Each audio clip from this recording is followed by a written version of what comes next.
Well, hello, model car fans. Welcome to the Muscle Car Modeler. My name is Raul, and this week we're going to go over this one. Now, a couple of months back, maybe less than 2 months, but I did a story on this model kit, and it's mainly the story of the Indy 500 of 1991 and how this was supposed to be the pace car and ended up not being the pace car. They drove a Viper, and this became the official car, but it wasn't the actual pace car. But I had gotten this kit and it was sealed, and knowing that I had no intention of actually wanting to build it, I didn't open it in that video, and I got some heat over that. And I knew that was coming. I just kind of published it anyway, just to see what was happening, feel my audience and whatnot. But I also had the other side of it. I had a few people that wanted me to open it and see what was in it, and a few others that said, "Open it. It's a good kit. You'll be surprised." And I know AMT sometimes doesn't get the great recognition for some of their really good kits, and everybody's quick to bash the ones that aren't so good. But this is a time period in the 90s where they really did a nice job on it. And since I was going to put this on eBay, and I did, I put it up on eBay, and it didn't sell even though I had it listed at $12 to start. And it got some looks, but nobody really bid on it. But I'm like, okay, even though the 67 GTO I started at $12, and even this little diecast car put up on eBay. And both of those sold, but nobody was bidding on this. And I left it on for like a month. So I did have some interest, but the biggest thing was somebody was complaining about my shipping charges. But with eBay, you put your dimensions and weight in there, and it calculates the shipping based on where I am versus where they are.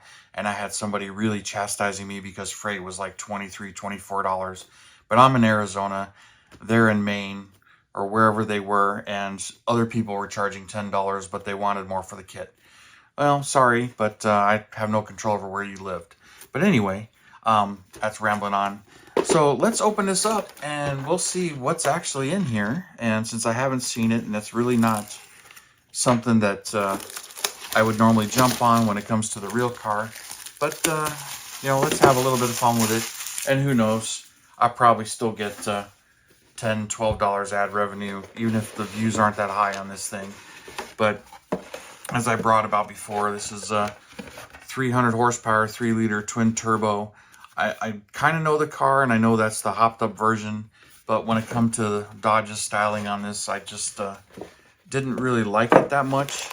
But let's see. Quick impressions here. I'm going to look for damage first, because something like this, okay. Windshield looks good, and it was knocked off the sprue here, but and broken.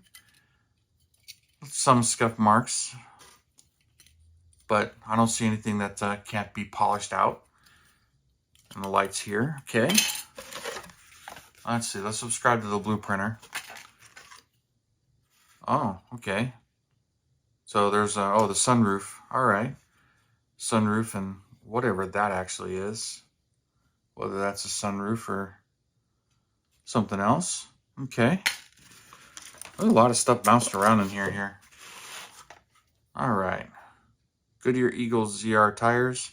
I've seen these tires before in other kits. A lot of the Corvettes have them. Those are nice tires. Okay, so check them out. Let's pan this out a little bit more. All right, let's see. Not much for chrome, but so the intake, runners and throttle body here, and see.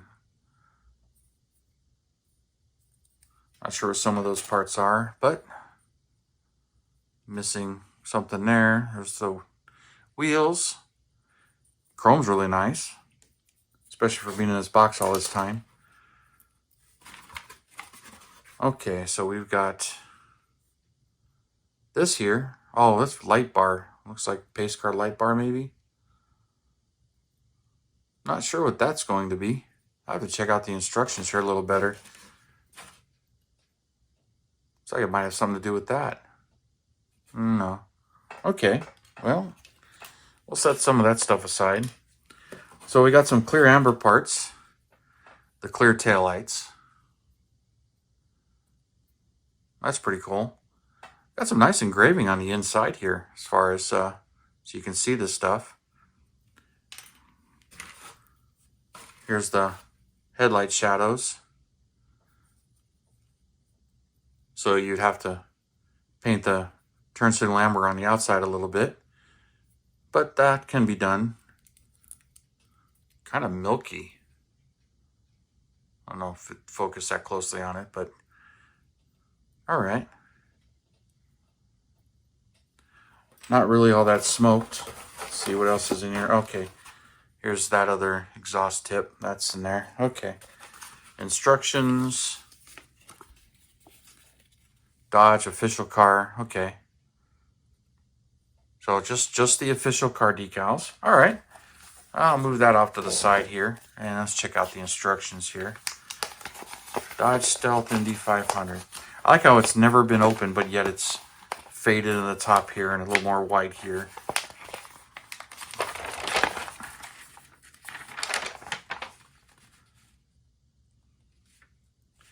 Like full detail V6 and transmission. Interesting rear axle setup. Drive shaft looks like it's 3 pieces.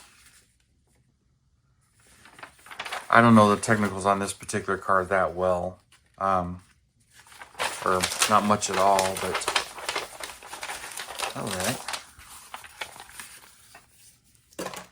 Let's open this bag. Gotta say, that is an interesting color of plastic. And all the amount of parts that are loose in here.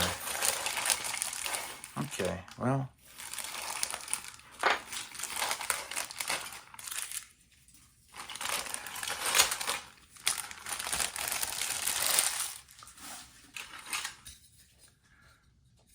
That's a pretty nice chassis plate there, really. Kind of simple. The box did say it was like 88 parts. But that's pretty simple, pretty square. There's the body.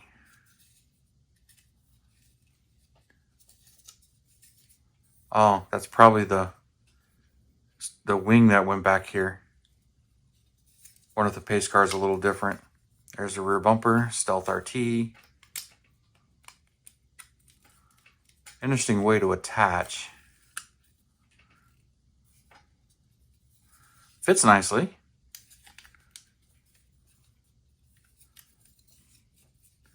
Gotta admit, the body actually looks a little bit better in person. I always thought this spoiler that had on it here, which to me was kind of like popping your collar, I always thought that was just odd, and the way the taillights are made, headlights and taillights look like they're more from the top than the front or back. I thought that looked kind of odd to me, but that was the styling of the car. But I kind of like how they made the sunroof with that glass and this. It's kind of interesting. All right, here's the hood.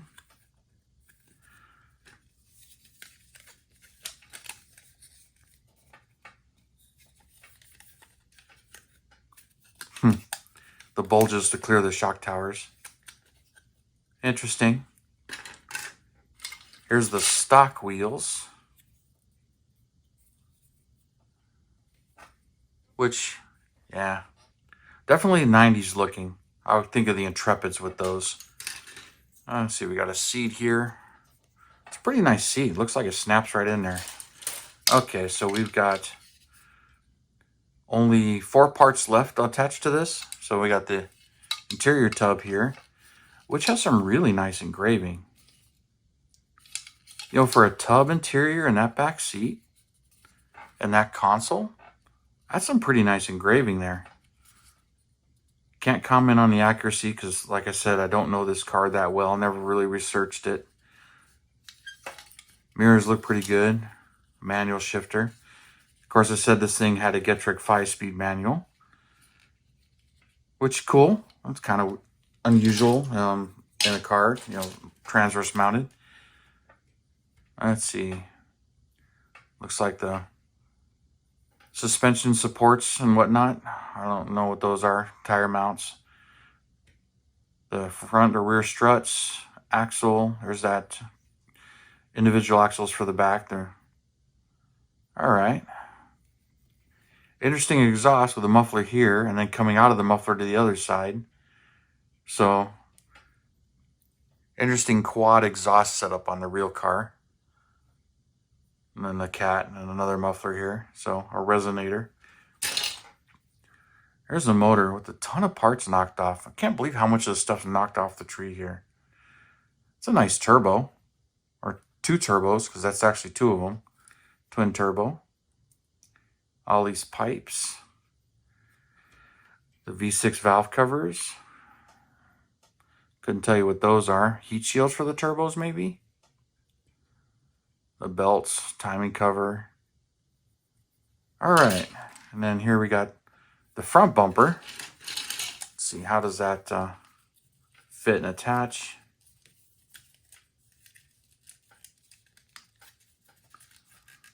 Oh, fits pretty good. Actually looks pretty decent as far as how it's shaped and fits, and even the way the mirrors kind of mount. Okay, we got a nice dash here. Also with some really nice engraving.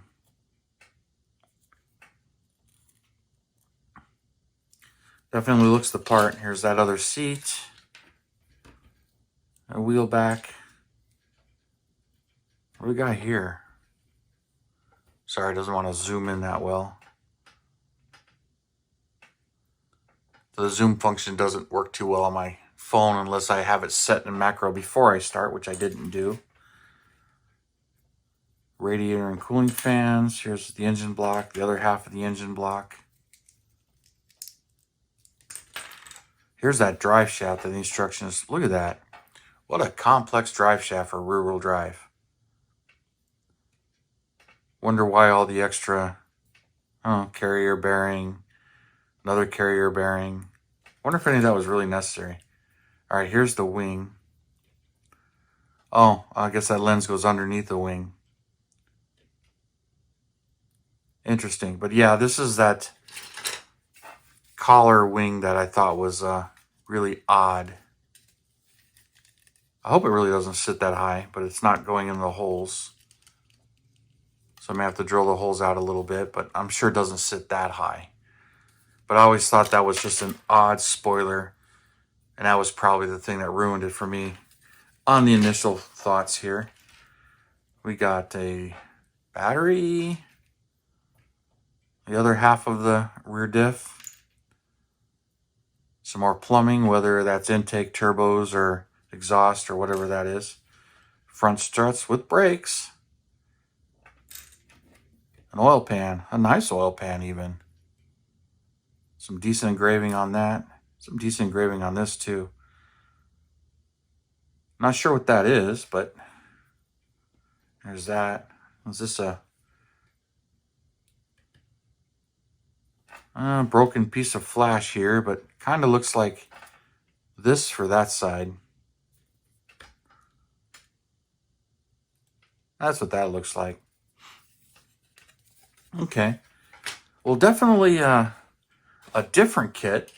But there's some nice engraving, some really nice stuff in here.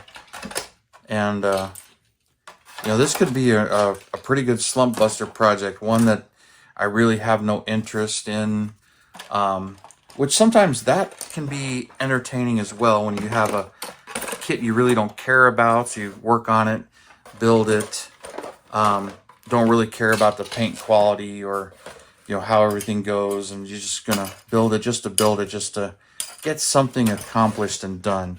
So I can see that with this kit for me as well. It's just something to throw together and just have a little bit of fun with it. But for a sealed kit, I can't believe all these parts are knocked off the tree like that. But who knows how much bouncing around this box it has been in. And thankfully the tires didn't damage anything. I'll put those in a separate Ziploc bag and make sure they're protected and everything. But yeah, I figured I'd open it, have a little bit of fun with it, see what you guys are all talking about. And yeah, I could see pretty well detailed and a lot of stuff in there. So some surprising details in there. But a lot of kits, like I said, AMT ERTL at that time, the late 80s, early 90s. They were still reissuing some of their kits, updating some and others, but they had a lot of really nice kits and a lot of muscle car kits that I really liked at that time that were issued and new. Came out pretty nice. But the ones that you knew were definitely new tooling because they weren't back then. They were new at the time, like this car. Really nice kits. So I am glad I opened this. Kind of fun to see, and this could be a fun little slump buster to build it. Especially, I like pace cars, but this is one I wouldn't have thought of actually doing as a pace car. But it could be fun. I could build it maybe slump buster as I do some of them off to the side, and just kind of have fun with them and play with them. But open it up, and you guys that want to see it, cool. Hope you guys enjoyed it. And if you guys are still with me on this one, thanks for tuning in, subscribing, and all your comments. I really do appreciate it. And you guys, you have a wonderful weekend, and I will see you next Saturday.